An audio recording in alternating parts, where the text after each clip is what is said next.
अब सर्वप्रथम अभ्यंतर तपों के भेदों के स्वरूप का ज्ञान कराने के लिए प्रथम सूत्र नंबर 22 प्रतिक्रमण प्रायश्चित के 9 भेद। आलोचना, प्रतिक्रमण, तदुभय, विवेक, व्युत्सर्ग, तपश्चेद, परिहारोपस्थापनः। आलोचना, प्रतिक्रमण, तदुभय, विवेक, व्युत्सर्ग, तपश्चेद, परिहारोपस्थापनः। प्रायश्चित के कितने भेद हैं? 9। आलोचना, प्रतिक्रमण, तदुभय, तदुभय मतलब दोनों, दोनों कौन? आलोचना और प्रतिक्रमण। विवेक, व्युत्सर्ग, तप, छेद, परिहार और उपस्थापना। आइए क्रमशः इनको देखते हैं।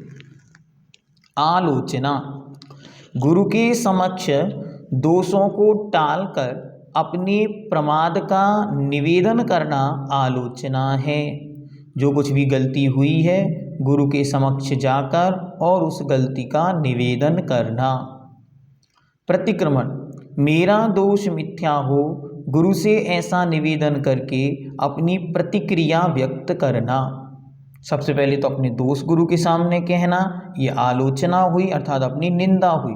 फिर उसके बाद प्रतिक्रमण, मेरा यह दोष मिथ्या होवे, तस्मिच्छामि दुक्कड़म, इस प्रकार कहना। फिर तदुभय अर्थात दोनों, आलोचना और प्रतिक्रमण दोनों करना तदुभय है। अपनी आलोचना भी कहना और साथ में ही वहीं पर प्रतिक्रमण करना या प्रतिक्रमण पूर्वक अपनी आलोचना करना।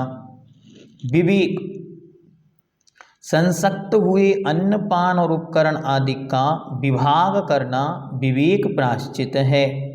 इसके अंदर क्या करना पड़ता है? जिस वस्तु के निमित्त से दोष उत्पन्न हुआ है उस वस्तु को दूर करना, उसका त्याग करना, इसको कहते हैं विवेक। व्युत्सर्ग, कायोत्सर्ग आदि करना व्युत्सर्ग प्रायश्चित है। जो सबसे पहले गलती हुई उसे अपनी गलती मानते हुए और कायोत्सर्ग आदि पूर्वक उस गलती का पश्चाताप प्रायश्चित करना। फिर आता है तप, अनशन, अवमोदर्य आदि तप प्रायश्चित है। अपनी आत्मा को तपाने के निमित्त से जो कुछ गलती हुई है उसके अनुसार तपों को धारण करना। छेद, दिवस अर्थात 1 दिन, पक्ष अर्थात 15 दिन, महीना अर्थात 1 माह आदि की दीक्षा का छेद करना छेद प्रायश्चित है। ये गुरु महाराज आचार्य भगवंत इनकी मुख्यता रखते हैं, तो आचार्य के द्वारा ही ये प्रायश्चित होते हैं।